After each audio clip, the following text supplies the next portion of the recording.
Hello friends, तो अब आपका जो फाइनेंशियल ईयर 24-25 है वो बहुत ही जल्द खत्म होने वाला है। तो उस केस में यदि आप भी जीएसटी में एक रजिस्टर्ड पर्सन है या फिर आप जीएसटी में नया नंबर लेने की सोच रहे हैं, तो 31 मार्च 2025 से पहले कई सारे इंपॉर्टेंट टास्क है जो कि आपको कंप्लीट करने हैं। क्योंकि यदि ये इंपॉर्टेंट टास्क आप 31 मार्च 2025 से पहले कंप्लीट नहीं कर पाते हैं, तो उस केस में जीएसटी ऑफिसर आपको नोटिस भी सेंड कर सकता है और साथ ही आपको लेट फीस और पेनल्टी का भी पेमेंट करना पड़ सकता है। तो hi everyone, this is C Deepika Jain here and welcome back to my YouTube channel. तो आज की इस वीडियो में मैं आपके साथ डिस्कस करने वाली हूँ कि कौन कौन से ऐसे इंपॉर्टेंट टास्क है जीएसटी से रिलेटेड जो कि आपको 31 मार्च 2025 तक कंप्लीट करके रखने हैं। तो वीडियो आपके लिए काफ़ी यूजफुल होने वाली है यदि आप भी जीएसटी में एक रजिस्टर्ड पर्सन हैं। तो वीडियो को एंड तक जरूर देखें और वीडियो पसंद आए तो चैनल को लाइक शेयर एंड सब्सक्राइब करना ना भूलें। GST important task to do before 31 March 2025। तो 31 मार्च 2025 से पहले आपको जीएसटी से रिलेटेड कई सारे मैंडेटरी टास्क है जो कि कंप्लीट करने हैं। तो उसमें फर्स्ट है conducting comprehensive GST reconciliation statement. तो आपको क्या करना है कि फाइनेंशियल ईयर 24-25 में आपके द्वारा जो भी सेल की जाती है या जो भी परचेज की जाती है उसका एक प्रॉपर रिकंसिलिएशन स्टेटमेंट जो है वो प्रिपेयर करना है। तो इसके लिए आपको क्या करना है कि फरवरी मंथ तक आप एक बार अपना बुक्स में जितना टर्नओवर आ रहा है उस टर्नओवर को एक बार जीएसटीआर 3B में कितना टर्नओवर गया आपका, जीएसटीआर 1 में कितना गया है, आपके 26 सीएस में कितना टर्नओवर आ रहा है, या आपने रैंडमली जो बैलेंस शीट प्रिपेयर करी है टेंटेटिव बेसिस पे उसमें आपका टर्नओवर अभी तक कितना आ रहा है, उन सभी को एक बार आप क्रॉस रिकंसाइल जरूर कर लें। और यदि आपको लगता है कि सेल्स में अगर डिफरेंस है तो आप इन डिफरेंस को एक बार जरूर नोट कर लें, क्योंकि जब आपके द्वारा मार्च मंथ की जीएसटीआर 3B और जीएसटीआर 1 फाइल की जाएगी अप्रैल मंथ में, तो आप इनका एडजस्टमेंट अपने जीएसटीआर 1 और जीएसटीआर 3B में अप्रैल मंथ के रिटर्न में कर सकते हैं। क्योंकि कई बार क्या होता है कि हमारे जीएसटीआर 3B में या जीएसटीआर 1 में या जो जीएसटीआर 9 या 9C फाइल किया जाएगा या जो हमारा इनकम टैक्स का रिटर्न है उसमें अगर सेल में डिफरेंसेस आता है तो जीएसटी ऑफिसर को डाउट हो जाता है कि टैक्स पेयर के द्वारा जो रिटर्न फाइल किए गए हैं वो सही नहीं है, यानी कि उनके द्वारा जो टर्नओवर है वो सही तरीके से रिटर्न में शो नहीं किया गया है। तो उस केस में फिर क्या होता है कि जीएसटी डिपार्टमेंट के द्वारा डिटेल में इन्वेस्टिगेशन भी किया जाता है टैक्स पेयर का। तो इससे अच्छा यह है कि फ्यूचर में डिपार्टमेंट के द्वारा आपका किसी तरह का कोई इन्वेस्टिगेशन ना किया जाए, तो आप 31 मार्च 2025 से पहले ही सेल्स और परचेज में अगर कोई डिफरेंस है तो उसका एक प्रॉपर रिकंसिलिएशन बना दें, ताकि फ्यूचर में डिपार्टमेंट के द्वारा अगर आपसे कुछ पूछा भी जाए तो आप उसका प्रॉपर जस्टिफिकेशन दे सकें। नेक्स्ट है रिकंसाइल जीएसटी इनपुट। तो यदि हम आज के डेट में देखें तो जीएसटी में जो आईटीसी होती है उसको मैच करना सबसे बड़ा टास्क हो गया है, क्योंकि हमारे जीएसटी पोर्टल पे इनपुट को लेके कई सारी लेजर होती है जिससे हमको क्रॉस चेक करना पड़ता है कि हमारी बुक्स में जो इनपुट आ रही है और जो इनपुट हमारी जीएसटीआर 2B में आ रही है या जो 3B में हमने क्लेम की है या जो हमारे आईएमएस में आ रही है वो करेक्ट है या नहीं है। तो अब आपका फाइनेंशियल ईयर एंड होने वाला है, तो उस केस में यदि आपकी फाइनेंशियल ईयर 24-25 में मान लो कोई आईटीसी है जो कि लेने से रह गई है, तो उस केस में आप अभी से रिकंसिलिएशन बना के रख सकते हैं, ताकि आपके द्वारा जो मार्च मंथ की जीएसटीआर 3B फाइल की जाएगी अप्रैल मंथ में तो उसमें आप अपनी आईटीसी क्लेम कर सकते हैं। और साथ ही एक चीज़ आपको ध्यान रखनी है कि यदि मान लो आपने कोई एक्स्ट्रा आईटीसी है जो कि आपकी खुद की नहीं है लेकिन फिर भी आपने अपने फाइनेंशियल ईयर 24-25 के रिटर्न में क्लेम कर दी है, तो उस आईटीसी को आप मार्च के मंथ में जो आपके द्वारा जीएसटीआर 3B फाइल की जाएगी उसमें आप उसको रिवर्स कर सकते हैं विथ इंटरेस्ट। और यदि किसी रीज़न की वजह से मान लो अगर आप अपनी फाइनेंशियल ईयर 24-25 की आईटीसी मार्च के मंथ में क्लेम नहीं कर पाते हैं, तो आपके पास 30 नवंबर 2025 तक का टाइम है, यानी कि आप 1 अप्रैल से लेकर 30 नवंबर तक जो जीएसटीआर 3B फाइल करते हैं उसमें से किसी भी रिटर्न में आप अपनी फाइनेंशियल ईयर 24-25 की जो आईटीसी है वो क्लेम कर सकते हैं। क्योंकि यदि जिस फाइनेंशियल ईयर से रिलेटेड है आपकी आईटीसी अगर आप उस फाइनेंशियल ईयर में क्लेम ना करके नेक्स्ट फाइनेंशियल ईयर में क्लेम करते हैं, तो उस केस में मान लो यदि आपकी आईटीसी में अगर मिसमैच आता है तो उस केस में आपको डिपार्टमेंट को भी एक्सप्लेनेशन देना पड़ जाता है कि ये आईटीसी आपके पिछले ईयर से रिलेटेड है जो कि आपने इस ईयर में क्लेम की है। तो इससे अच्छा ऑप्शन ये है कि आपकी आईटीसी जिस ईयर से रिलेटेड है आप उसी ईयर में क्लेम कर लें।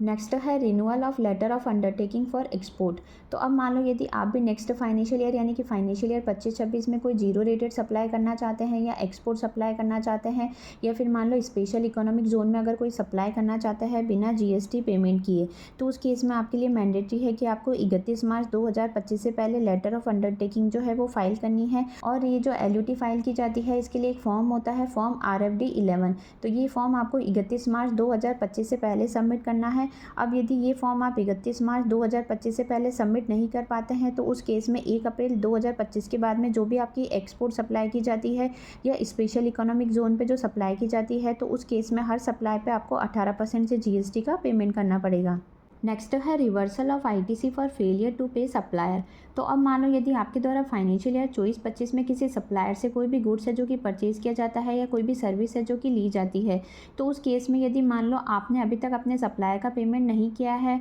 और 180 दिन से ज़्यादा हो जाता है, तो उस केस में आपने जो आईटीसी अपने रिटर्न में क्लेम की है वो आईटीसी आपको 31 मार्च 2025 से पहले रिवर्स करनी है। साथ ही यदि मान लो ये क्रेडिटर अगर आपके एमएसएमई क्रेडिटर है, तो उस केस में आपके इनकम टैक्स के प्रोविज़न भी एप्लीकेबल हो जाते हैं। यानी कि यदि आप अपने एमएसएमई क्रेडिटर से कोई भी गुड्स है या कोई भी सर्विस लेते हैं और उनका पेमेंट अगर आप 15 दिन या 45 दिन के अंदर नहीं करते हैं, तो उस केस में इनकम टैक्स एक्ट के सेक्शन 43B क्लॉज एच के अकॉर्डिंग आपके जो ये खर्चे होते हैं वो डिसअलाउड हो जाते हैं और आपकी इनकम का पार्ट बन जाते हैं और इस पर आपको टैक्स का पेमेंट गवर्नमेंट को करना पड़ता है। और ये खर्चे आपको उस ईयर में ही अलाउड किए जाएंगे जिस ईयर में आपके द्वारा एक्चुअल में सप्लायर या क्रेडिटर को पेमेंट किया जाता है। साथ ही एक चीज़ आपको ये भी ध्यान रखनी है कि यदि मान लो आपके कोई आउटस्टैंडिंग क्रेडिटर है जो कि आपके बुक्स ऑफ अकाउंट्स में लंबे टाइम से पेंडिंग चल रहे हैं और यदि आपका जो केस है वो स्क्रूटनी में आ जाता है, तो उस केस में अगर इनकम टैक्स डिपार्टमेंट को लगता है कि आपने अननेसेसरी खर्चे दिखाने के लिए फर्जी या बोगस क्रेडिटर है जो कि आपके बुक्स में दिखा रखे हैं, इसलिए आपको क्या करना है कि यदि आपके जो डेटर और क्रेडिटर है जो कि लंबे टाइम से आपके बुक्स ऑफ अकाउंट्स में आउटस्टैंडिंग चल रहे हैं, तो उस केस में एक बार आपको उनसे कन्फर्मेशन जरूर लेनी है। नेक्स्ट है issuing debit and credit notes for financial year 24-25। तो अब यदि मान लो आपके द्वारा फाइनेंशियल ईयर 24-25 में अगर कोई भी डेबिट नोट है या क्रेडिट नोट है जो कि इशू किए गए हैं, तो उस केस में आप अपने डेबिट नोट और क्रेडिट नोट की एक प्रॉपर समरी जो है वो प्रिपेयर करके रख ले और उस समरी में आपके द्वारा डेबिट नोट या क्रेडिट नोट क्यों इशू किए गए हैं उसका रीज़न भी आप नोट करके रखें, क्योंकि इन फ्यूचर यदि आपका असेसमेंट होता है तो जीएसटी ऑफिसर आपसे पूछ सकता है कि आपके द्वारा ये डेबिट नोट या क्रेडिट नोट जो है वो क्यों रेज किए गए हैं। तो उस केस में यदि आपके पास प्रॉपर रीज़न होंगे तो आप जीएसटी ऑफिसर को जस्टिफिकेशन दे पाएंगे। अदरवाइज आप जीएसटी ऑफिसर को जस्टिफिकेशन नहीं दे पाते हैं तो उस केस में आपको इंटरेस्ट का भी पेमेंट करना पड़ेगा।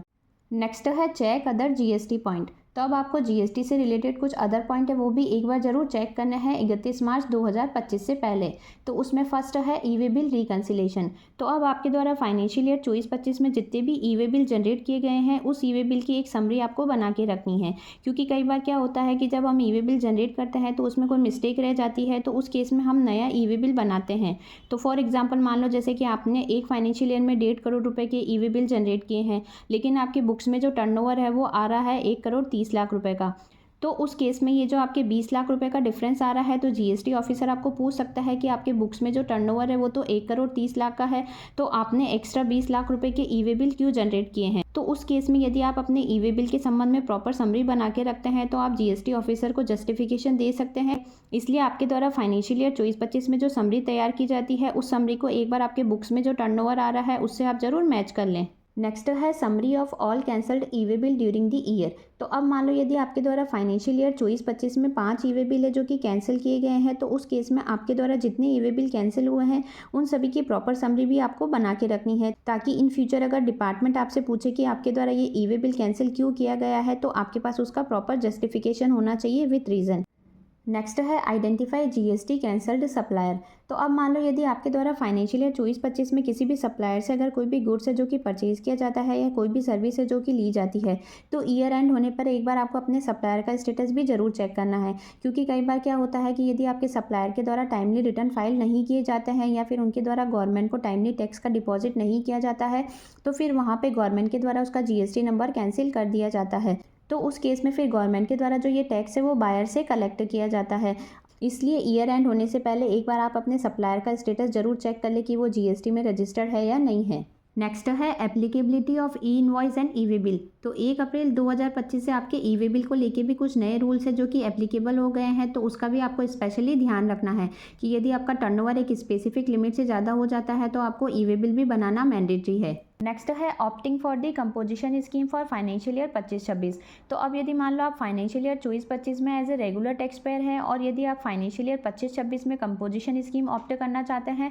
तो उस केस में आपको 31 मार्च 2025 से पहले एक फॉर्म होता है, फॉर्म GST CMP 02। ये फॉर्म जो है वो आपको सबमिट करना है और साथ ही यदि आपकी फाइनेंशियल ईयर 24-25 में कोई ITC है तो वो ITC भी आपको रिवर्स करनी है। तो इस ITC को रिवर्स करने के लिए आपको एक फॉर्म होता है, फॉर्म GST ITC 03। ये फॉर्म आपको 30 मई 2025 से पहले फाइल करना है। नेक्स्ट है implementing a new invoice series. तो अब आपका फाइनेंशियल ईयर 24-25 जो है वो एंड होने वाला है और नया फाइनेंशियल ईयर स्टार्ट होने वाला है। तो अब आपको 1 अप्रैल 2025 से आपके बिजनेस के संबंध में सारे फ्रेश इनवॉइस की सीरीज़ जो है वो स्टार्ट करनी है। यानी कि आपके द्वारा फाइनेंशियल ईयर 25-26 में जो भी टैक्स इनवॉइस इशू किए जाएंगे, या क्रेडिट नोट है या डेबिट नोट है, या जो भी आपके सप्लायर के बिल है, उन सभी की आपको एक नई सीरीज़ जो है वो स्टार्ट करनी है। नेक्स्ट है registering as an input service distributor. तो अब यदि मान लो कोई बिजनेस है जिसके द्वारा अगर कोई कॉमन सर्विस ली जाती है और उस सर्विस को फर्दर अपनी ब्रांचेस में डिस्ट्रीब्यूट किया जाता है, तो उस केस में अब आपके लिए 1 अप्रैल 2025 से आईएसडी में रजिस्ट्रेशन लेना भी मैंडेटरी हो गया है।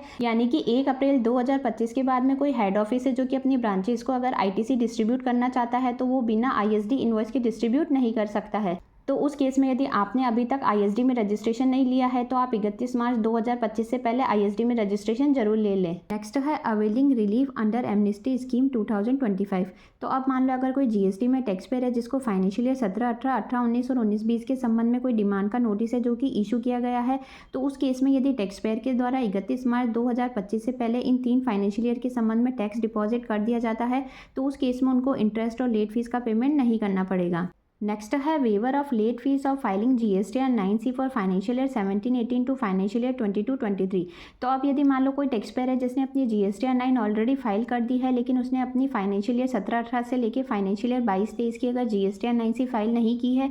तो उस केस में उनके पास ये लास्ट अपॉर्चुनिटी है कि वो 31 मार्च 2025 से पहले अपने इन 6 साल की जीएसटी या 9C बिना किसी लेट फीस के फाइल कर सकते हैं। तो ये सारे जीएसटी से रिलेटेड इंपॉर्टेंट टास्क है जो कि आपको 31 मार्च 2025 से पहले ज़रूर कंप्लीट करने हैं। तो आई होप आज की जो ये वीडियो है वो आपके लिए काफ़ी यूज़फुल रही होगी। वीडियो से अगर किसी तरह की हेल्प मिली हो तो चैनल को लाइक, शेयर एंड सब्सक्राइब करना ना भूलें। मिलते हैं ऐसी किसी नेक्स्ट यूज़फुल वीडियो के साथ, तब तक के लिए बाय बाय।